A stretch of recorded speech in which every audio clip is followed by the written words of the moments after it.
سب تعریف اللہ ہی کو ہے جس نے اپنے محبوب بندے محمد صلی اللہ علیہ وآلہ وسلم پر یہ کتاب نازل کی اور اس میں کسی طرح کی کجی اور پیچیدگی نہ رکھی، بلکہ سیدھی اور سلیس اتاری تاکہ لوگوں کو عذاب سخت سے جو اس کی طرف سے آنے والا ہے ڈرائے، اور مومنوں کو جو نیک عمل کرتے ہیں خوشخبری سنائے کہ ان کے لیے ان کے کاموں کا نیک بدلہ یعنی بہشت ہے جس میں وہ ہمیشہ رہیں گے، اور ان لوگوں کو بھی ڈرائے جو کہتے ہیں کہ اللہ نے کسی کو بیٹا بنا لیا ہے۔ ان کو اس بات کا کچھ بھی علم نہیں اور نہ ان کے باپ دادا ہی کو تھا۔ یہ بڑی سخت بات ہے جو ان کے منہ سے نکلتی ہے، اور کچھ شک نہیں کہ یہ جو کچھ کہتے ہیں محض جھوٹ ہے۔ اے پیغمبر، اگر یہ اس کلام پر ایمان نہ لائیں تو شاید تم ان کے پیچھے رنج کر کر کے اپنے تئیں ہلاک کر دو گے۔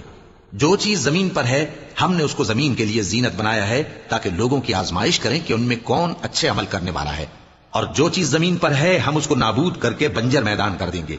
کیا تم خیال کرتے ہو کہ غار اور لوح والے ہماری نشانیوں میں سے عجیب تھے؟ جب وہ نوجوان غار میں جا رہے تو کہنے لگے کہ اے ہمارے پروردگار، ہم پر اپنے ہاں سے رحمت نازل فرما اور ہمارے کام میں درستی کے سامان مہیا کر۔